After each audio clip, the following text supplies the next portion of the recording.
Welcome back, everybody, with another GSC Invitational. We got Gorgie versus Mr.378 here. Mr.378 on the bottom, Gorgie on top. If you aren't familiar, both of these players are extremely proficient when it comes to GSC, and they are also very proficient when it comes to other tiers as well. Fun fact, they both played in the underused Premier League. So not only in the Smogon Premier League with OU tiers, but they also played their fair share of GSC underused. In the past years, Mr.378 has played more, but last year, or this year rather, only once. Gorgie, on the other hand, set a really good record. And in one of my videos, you see Mr.378 performing outstandingly versus an opponent, which just shows you how he knows GSC inside and out, but against a baton pass team. So a question arises, how is he going to compare? How is he going to compete against one of the strongest baton pass users out there? And will the mean look and hacks moves plus baton pass ban affect Gorgie's play in this matchup? Because I expect to see some really innovating stuff. All right. With that out of the way, let's go right in. These two players, mind you, are going to be playing for their tournament life. So, though they are the favorite of many, and many fans love them, one of these two players is going to go home. And the other will live to tell the tale, and just as you expect, there is a Smeargle from Gorgie's end who's going to go for a agility. Agility spikes. Okay, nothing too special. But what the agility usually suggests is that there's something along the lines of a Marowak, some physical attacker, some sweeper in the back. At least one. Gorgie thinks outside of the box usually. He doesn't go with the standard old-time team with just Marowak, Machamp, Lax, but we could see those three. You know, there's nothing to rule out here. On the other end, Mr.378 just goes to his Lax in response to the Jolteon, and we see an old friend. Good old Screech? No, Curse T-Tar that we saw in, I think, round 1 or 2. Round 1, probably. As Mr.378 is going to go, it's both Curse and Screech. Mr.378 is going to go to his Fori here. Look at how much that does. Gorgie dodges a Toxic, so he's definitely getting a little bit more luck than he certainly had last time, and there's a flinch. So, 2 successive turns where he managed to protect spikes and avoid getting spiked on, so that's incredible already. 69. And the Vaporeon, so this is definitely the team he's been piloting in round 1 or 2. You can check the video out. Zapdos doesn't really do a whole lot versus this Jolteon. At least it's not growth, right? Right? I can't remember. He does pass the agility again. And now he's pretty safe. Maybe he can go for a belly drum? Yup, that's what he's gonna do. Does Mr.378 have Whirlwind? We don't know because it's paralyzed, so we don't know if that was negative priority, and 378's just gonna forfeit right then and there. There is no other way to respond. On offense teams, it's really hard with the likes of Belly Drum Lax, Turbo Lax also. And the reason is that you can only really afford one phaser most of the time on offense teams. So, lightning quick game. Lightning quick, yeah. Let's go to game 2. So, is Gorgie going to be sending Mr.378 home, or are we going to see a game 3? Is this the same game? Did I click the wrong game? Oh, crap. Ah, son of a bitch. Well, Hopefully that doesn't matter. On to game 1. So I don't know the outcome, so. Alright. We got Nito versus Eggy. As you already know, there's a lot of sleep leads lately. Heracross coming in and Flaming Ass. That's going to be Gorgie's Moltres. Sorry, I had to say it. It just felt right. Stun Spore. So this time around, we do see a Stun Spore, and a Mr.378 in Spanish is the name of the Lax. It's Señor Números, Mr. Numbers. That's one of the nicknames Mr.378 goes by. As he's going to send in the Cloy and go for the spikes. Mind you, Paralysis on Lax isn't always as comfy as having a nice Toxic, but at the very least, this Gengar's going to thief the Lax, goes for a D-Bond, tries to bait out that EQ there, but 2 full Paras, and we do see an Earthquake. That's going to be an issue, because that T-Tar is supposed to help defend against Moltres. That +2 EQ did quite a lot. Gengar.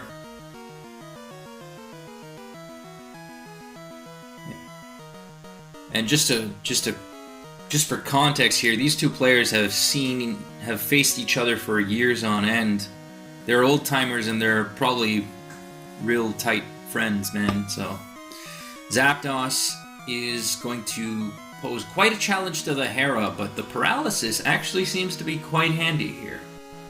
And in Gen 2, Paralysis is, well, it drops the speed by 4.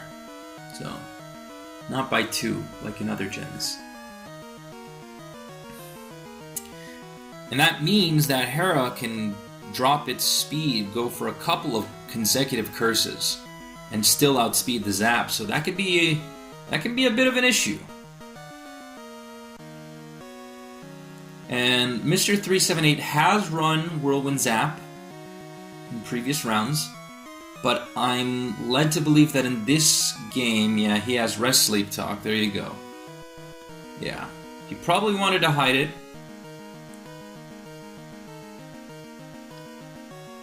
That's an unfortunate miss there. That would have helped a lot.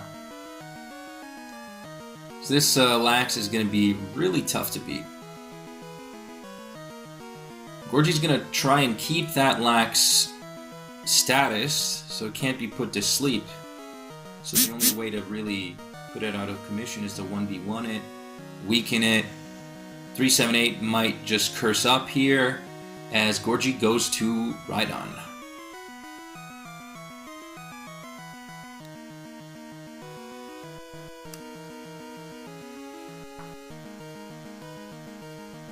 Okay. So, though it's not in order, we're going to find out if this is going to take us to Game 3. Rhydon looking mighty fine.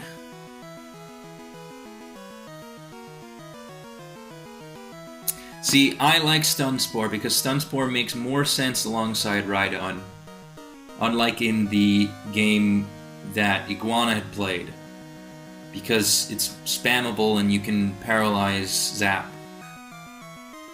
and other things. It enables Rhydon a lot, who's really slow and can really benefit a lot from all of the Haxie situations. Thunder's almost certainly gonna miss. Never mind. Imagine hitting a Thunder with its 70% accuracy reduced to 50 through Sleep Talk, so me and my big mouth, right? Lax doesn't wake up, but dodges a Thunder.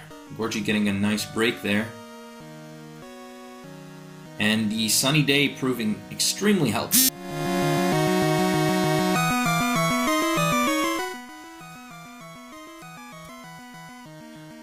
Forgot to silence my phone. Alright. Where was I?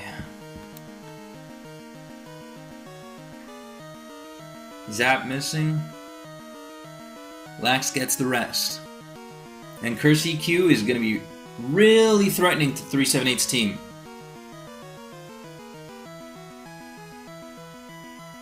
Good on him to go for this team.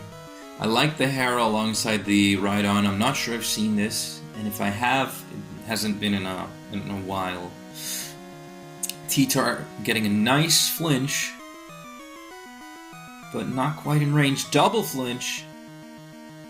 3 for 3. And no. Gorgie cheering on his opponent. He's like, yo, one more, bro. One more. He didn't say yo. I don't know why I said that. But one more. Nothing. No crit on the Hera. Hera is, as always, very threatening. Gonna take out that T-Tar. 378 is suddenly in trouble. Didn't really expect him to bring Nidhogard Tar, of all things, but it is double thief, so there is some peculiarity with it. And that Needle can't even threaten Cloy that much, so the Cloyster's also threatening as well. Gengar does a good job at holding back the Hera, but is it just delaying the inevitable? Thunder 34%, 30%. These are some mixed rolls here.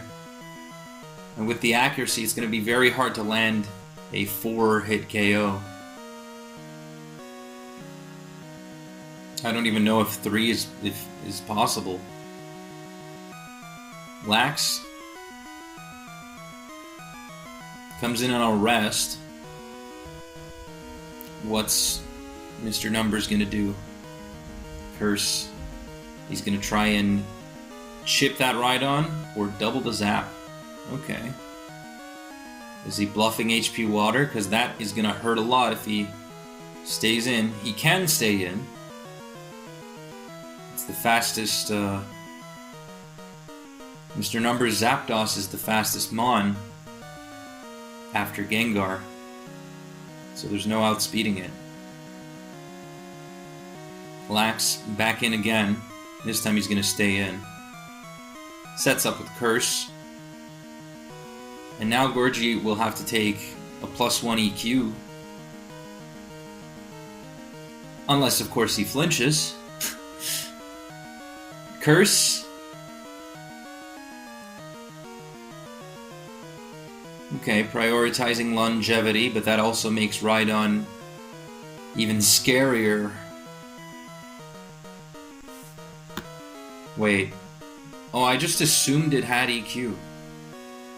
Okay. Why did I assume it had EQ? It's Nidhogard Tar. Of course it's Mono Lax. I'm so silly, guys. You'll have to forgive me.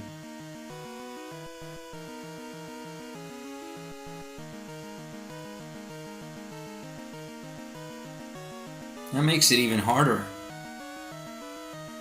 That said...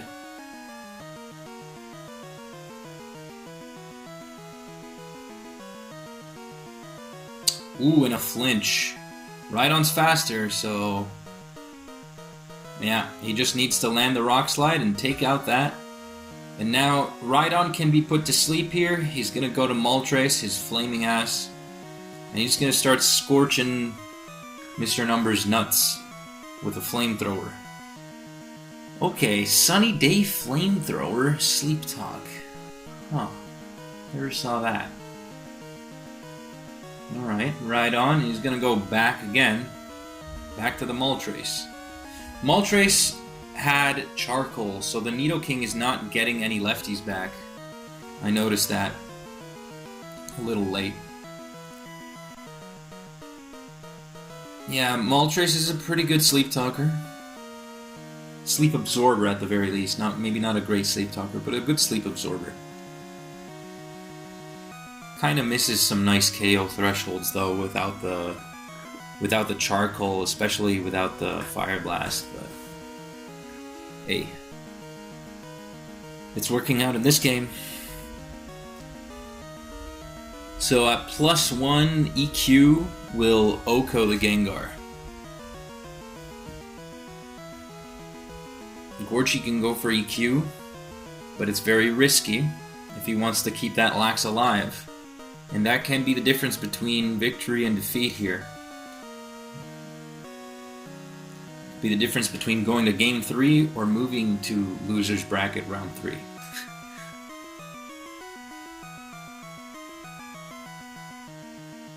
Now, Explosion wouldn't really scratch that lax, but Destiny Bond keeps Mr.378 in the game.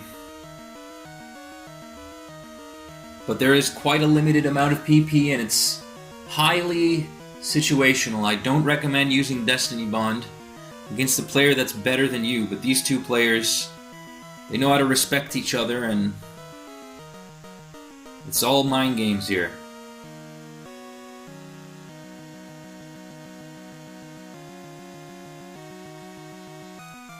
Gengar, D-Bond, how many EQs are left? Or D-Bonds, rather. 4. He's expended half the PP already. He's going to go for an Ice Punch, hope for a freeze. And the onus is essentially on, well, both of them, interestingly enough.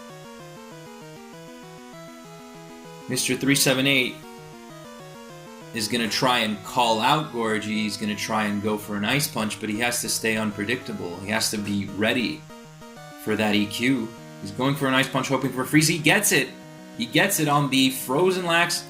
Frozen Lax gets chipped down, and unfortunately no boom. And really, he has to just stay in with the Gengar. Well, he could go to Zap, but... And the Lax thaws out. He'd have to hope for a second freeze. See, boom would have been very handy there, but this scenario wouldn't even have happened if Gengar had Explosion, so...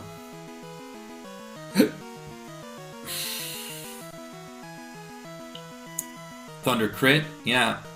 Mr. Numbers is going to need a little bit more of that luck there. Maybe a para, full para, or another Ice Punch freeze, but looking rather grim.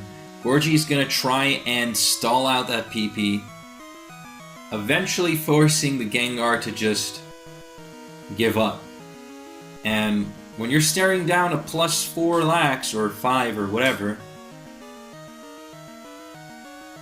there isn't a whole lot that you can do. That's, I would set this on fast, and there is the boosted EQ Oko there. It's not as free as you think. And our third place competitor from last year, Mr.378, gets eliminated by Gorgie. And that's too bad. One of the sad parts about seeing such hype matchups so early is that, you know, the great players gotta go sooner. I hope you guys enjoy. Please consider subscribing and stay tuned for another video.